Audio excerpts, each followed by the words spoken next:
So, so have you heard of Burning Man? Mm-hmm. What have you heard about that?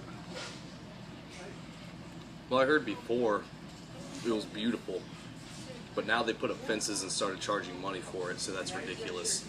It started out free with no fences, and I think that's how it should stay. But they put up fences in the past couple years and started charging money for it.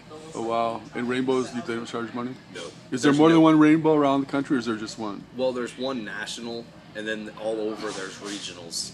Because right after nationals, I went to Colorado up at Red Feather for regionals. And it wasn't really a regionals because at most in one night we had 50 people, and then 20 or 30 people left the next day. Huh. So we were, back down to like, it wasn't a gathering, it was a camp out. So now tell me a little bit about the jargon. You were saying something about the different names that for railroad riders. Do you remember the jargon for that? I just know there's train kids, which are kids about my age that have been riding for either since they've been like 16 or been riding for a couple years. And then there's train or FTRA, which they're basically non-existent anymore. What's Freight Train Riders Association? Yeah, Freight Train Riders of America, which originally started out as "Fuck the Reagan Administration." Oh, really? Yeah, because they started in the Reagan administration, and it was more of a political thing. I heard there's some pretty bad people on that, or were. No, they started out as an organization to help other travelers. Oh, really? Yeah, they would look out for other freight hoppers. I mean, if you hopped on somebody's car, it's an iffy situation because if you get caught, you get in trouble. So, you hop on somebody's car, that's a liability for you and the car. After they hop up, somebody could have seen them. So, some of them, from what I hear, would attack somebody who hopped in their car because they might have been seen. Oh. But from what I hear, it was mostly just, oh, I'm here to help you out. I heard a story. There was some guy riding around, a serial killer on the loose and they were searching in the Freight Train Riders Association people.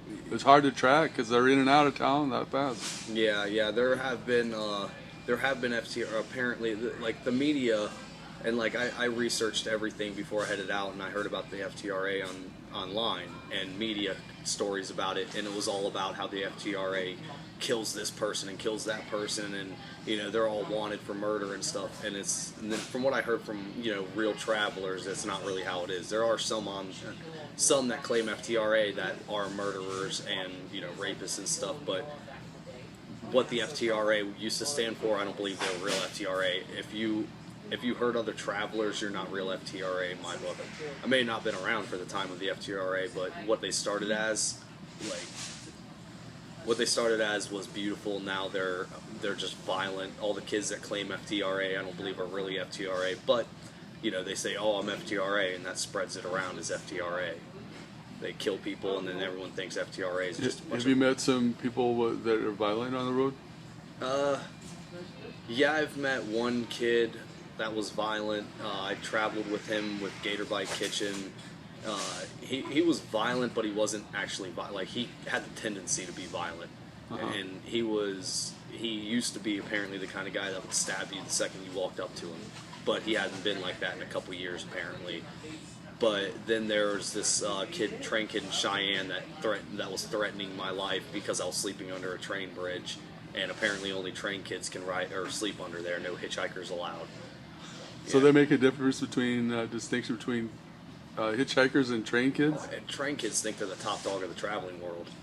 They think that they're the best out there, and everyone should bow down and respect them, basically. Really? Yeah, that's at least what I've gathered so far. I mean, I'm still green. I still don't know much, apparently, but from what I've seen so far, and actually even been told by a couple other travelers that have been doing this for 10 years, they basically think that they're the best of the best.